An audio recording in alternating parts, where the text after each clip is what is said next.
Il est 8h12, bonjour François Villeroy de Galhau, bienvenue. Bonjour, vous êtes gouverneur de la Banque de France.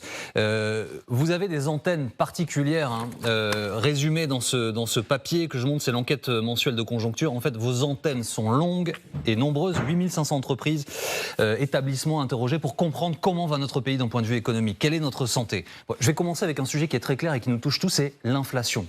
Lorsqu'il est question d'inflation, souvent les Français entendent en creux inflation alimentaire, puisqu'ils ont vu une augmentation de près de 20% en moyenne depuis 2 ans maintenant. Où en est-on? Est-ce que les choses vont s'améliorer? Est-ce que ça va être concrètement mieux? Oui, les choses sont en train de s'améliorer. Quand vous parliez de nos antennes, je veux dire que c'est le travail très concret des hommes et des femmes de la Banque de France qui sont présents dans l'ensemble du territoire, qui effectivement interrogent 8500 entreprises et PME. Alors, sur l'inflation, elle recule en moyenne. On était à 7%, on est autour de 3%, c'est encore trop. Et nous allons aller vers 2% l'an prochain. Et à l'intérieur de l'inflation d'ensemble, y compris les services, les loyers, etc., il y a un sujet très sensible. Vous avez raison, c'est les produits alimentaires. On était monté à 2 chiffres, à 15-16%. Là aussi, on voit un recul. On est autour de 6% aujourd'hui. Mais c'est encore trop et ça devrait continuer à reculer. Vous savez que ce qui est compliqué pour les Français à comprendre, c'est l'opacité de ces prix. Les industriels disent que c'est la faute des distributeurs, les distributeurs disent que c'est la faute des industriels, et à la fin, tout le monde renvoie vers d'autres industriels plus lointains ou sur des prix du carton ou du transport, etc., etc. En fait, on a l'impression qu'on est les dindons de la farce quand on pose son quasi. Oui, alors il y a des négociations toujours très compliquées. Ça, c'est pas les pouvoirs publics, c'est pas la Banque de France qui les mène, effectivement, entre les industriels, les distributeurs, les agriculteurs dont on a parlé. Il y a quand même un élément à la base qui a joué un très grand rôle, c'est ce qu'on appelle les prix agricoles mondiaux. Le cours du blé, le cours des céréales, parce qu'ils s'étaient envolés après l'invasion russe en Ukraine. Il faut se rappeler qu'à l'origine de cette vague d'inflation, il y a l'invasion russe en Ukraine.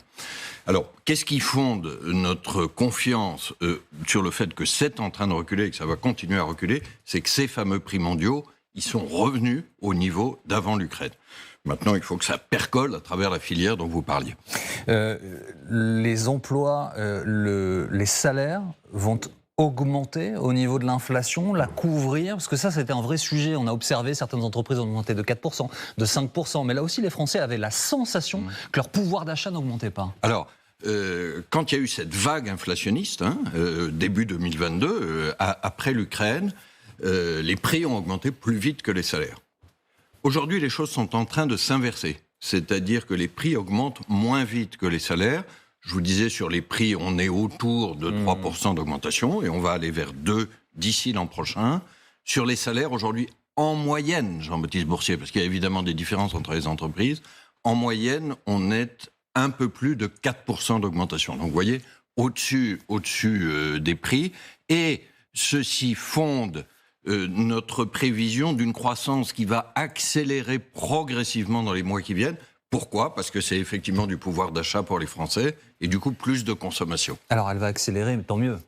Parce que franchement, ça n'est pas brillant, c'est glorieux. Je n'ai pas dit du tout que c'était brillant. C'est une croissance légèrement positive. Nous l'attendons ce trimestre autour de 0,1, 0,2 et sur l'ensemble de l'année proche de 0,9. Mais on va échapper au scénario noir, souvenez-vous, qu'on redoutait il y a 1 an ou 1 an et demi, qui était la récession. Il y a ce qu'on appelle les critères de Maastricht. Alors pour appeler ça à nos téléspectateurs, ce sont des critères européens. D'ailleurs, la Cour constitutionnelle allemande, à Karlsruhe, a tiré l'oreille de son propre gouvernement sur ce sujet. 3% de déficit. Voilà ce que doivent tenir les finances publiques européennes. La France, l'objectif là, c'est 4,4. Avec une croissance à 0,1, est-ce qu'on y va? Est-ce qu'on va réussir même à aller à 4,4? Alors la croissance, c'est proche de 0,9 sur l'ensemble de l'année. Mais vous avez raison, c'est très important d'aller vers ces 4,4. Et pas seulement à cause des critères de Maastricht, c'est parce que c'est notre intérêt à tous.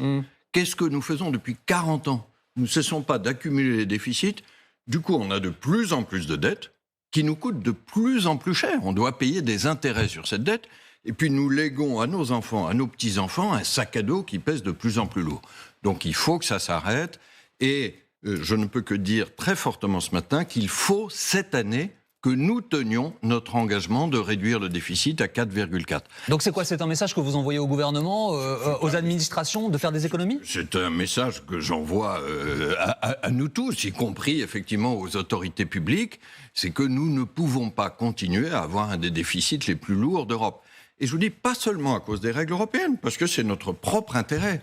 Les intérêts sur la dette, Jean-Baptiste Bourset, ce que nous payons chaque année aux prêteurs, ça va passer d'à peu près 25 milliards d'euros en 2021 à plus de 80 milliards d'euros en 2027. Ça va être multiplié par 3. Donc, ce qu'on dépense pour ça, on ne peut pas le dépenser pour autre chose. Pour le climat, pour l'éducation, pour l'avenir de nos enfants. J'allais vous interroger là-dessus parce que nous avons un nouveau Premier ministre qui, comme la précédente, a dans son portefeuille, dans ses attributions, la programmation écologique. Est-ce que c'est un handicap, est-ce que c'est un boulet à sa cheville, rembourser cette dette, ses intérêts, et du coup être moins puissant sur l'écologie? Et pour terminer ma question, ce matin, nous avons expliqué dans l'émission qu'on est à plus 1,5 degré de moyenne chaque mois depuis 12 mois. Alors, c'est un boulet non seulement au pied du gouvernement, c'est un boulet au pied de nous tous Français. C'est pour ça qu'il faut inverser la tendance et tenir nos engagements de réduction des déficits. Au passage, ça fait 15 ans qu'on ne les tient pas, tout gouvernement confondu. Donc je crois que cette fois-ci, il faut être sérieux. Mais ça limite notre capacité d'action. Alors sur la planification écologique, elle est prioritaire. Il y a des dépenses et des investissements à faire, il y a aussi des règles à adopter. Et je crois que cette planification écologique, c'est une bonne chose. Au passage, la Banque de France est extrêmement active dans la transition climatique. Nous sommes reconnus comme la banque centrale la plus verte du G20 de l'ensemble des économies de grande taille. Monsieur le gouverneur, ce que vous avez entendu dans le discours de politique générale, il va dans le sens de ce que vous décrivez, de ce que vous demandez? Moi, je sais pas. Vous savez, la Banque de France est indépendante de tous les pouvoirs politiques du gouvernement. Oui, mais vous leur envoyez quand même un message ce matin. Oui, vous y êtes attentif. Il y a des sujets sur lesquels on s'exprime. Sur la déclaration de politique générale, je n'ai pas à faire de commentaires d'ensemble. Mais je crois que sur le message de simplification, de déverrouiller aussi l'offre de logement, je crois que les choses vont dans le bon sens. Maintenant, encore une fois, il faut exécuter, réaliser ce qui a été annoncé. C'est souvent ça la difficulté, Jean-Baptiste Bourset. Vous venez de citer le mot de logement. À nouveau dans cette émission, le patron de la Fédération française du bâtiment a vraiment crié son désespoir en disant jusqu'à 300 000 emplois pourraient être détruits dans les années qui viennent dans le bâtiment, et quitte à ce que nous fassions grève pendant les Jeux Olympiques, il faut que le gouvernement fasse quelque chose. C'est quoi selon vous le niveau de danger? Là, je regardais les chiffres et les courbes dans le bâtiment, c'est très inquiétant. Alors, dans le bâtiment, ce qui souffre, c'est le gros œuvre, c'est-à-dire effectivement la construction neuve. Ce qui est la rénovation de bâtiments existants et de logements existants résiste mieux. Mais c'est vrai, le bâtiment souffre de ce ralentissement économique. Et puis le secteur du bâtiment ou du logement, il est très lié au taux d'intérêt. Quand les taux d'intérêt étaient exceptionnellement bas, parce qu'il n'y avait pas assez d'inflation, souvenez-vous, en 2021, après le Covid, alors là, le logement allait très bien. Bon. Et quand les taux d'intérêt, nous avons dû les remonter pour combattre l'inflation, et c'est un remède qui est efficace. On le disait tout à l'heure, la production de crédit immobilier a ralenti. Allez-vous les rebaisser? Alors, nous allons probablement baisser les taux d'intérêt cette année parce que nous faisons des progrès contre l'inflation. Pour être très concret, monsieur le gouverneur, ça veut dire quoi? Aujourd'hui, c'est entre 4 et 5% pour les Français qui nous regardent et qui ont très grande difficulté à avoir un accord de leur banque. Alors, il y a deux choses dans ce que vous venez de dire. Il y a le coût de revient total du crédit immobilier. Alors, il y a les taux de la Banque centrale que nous fixons. Il y a aussi les taux du livret A qu'on a stabilisés. Il y a les taux sur les marchés qui ont commencé à baisser. Donc, je crois que les taux du crédit immobilier devraient se stabiliser et commencer à baisser cette année. Ça, c'est une chose favorable pour le logement. Puis, il y a un autre élément que vous avez évoqué, c'est la volonté des banques de prêter. Et je sais que beaucoup de ceux qui nous regardent pensent que les banques ne prêtent plus. Aujourd'hui, il faut casser le cou à cette idée. Les banques disent fortement aujourd'hui qu'elles veulent recommencer à prêter. Il faut que ça se traduise dans les chiffres. Et nous leur avons demandé de mettre en place, pour les ménages qui auraient un dossier solvable et qui se seraient vus refuser leur demande de prêt, de mettre en place une procédure de réexamen simple et rapide. Ça va fonctionner d'ici la fin de ce mois. Donc vous nous dites ce matin, ça va aller mieux. J'espère que tous ces éléments vont contribuer à ce qu'on remonte à partir du point bas de la production de crédit immobilier. À côté, vous parliez de la déclaration de politique générale du Premier ministre. Je crois que ce qu'il a annoncé pour déverrouiller l'offre de logement, simplifier les procédures, pour pousser les mises en chantier, va dans le très bon sens, parce que la crise du logement, ça n'est pas seulement des questions de financement et de crédit. Deux petites questions rapidement. Lorsque l'inflation recule, un peu comme la mer, lorsqu'elle se retire, on voit d'autres sujets apparaître. Le chômage réaugmente. Oui, j'aime bien votre image. On voit d'autres problèmes apparaître. Au fond, nous sortons de la grande urgence qui était de vaincre l'inflation. Et là, nous sommes en bonne voie de vaincre la maladie. Mais du coup, on va retrouver des problèmes plus durables. On a le problème du chômage, on a le problème de la transition écologique, On a un troisième sujet qui est la transition numérique. Sur le chômage, l'économie française a fait énormément de progrès depuis 10 ans. On a un taux de chômage d'un peu plus de 7%, malgré le ralentissement économique dont nous parlions. Mais l'objectif, c'est le plein emploi. Hein. Alors, vous avez tout à fait raison. Je crois qu'il ne faut pas perdre l'objectif. Mais il faut quand même regarder la partie du chemin sur laquelle nous avons avancé. Le précédent ralentissement économique, il y a plus de 10 ans, on était au-delà de 10% de taux de chômage. Là, on est à 7, mais 7, c'est encore trop. Je crois qu'il faut aller vers 5%. Si nous nous mobilisons, nous avons une chance historique d'aller vers ce plein emploi dans la décennie.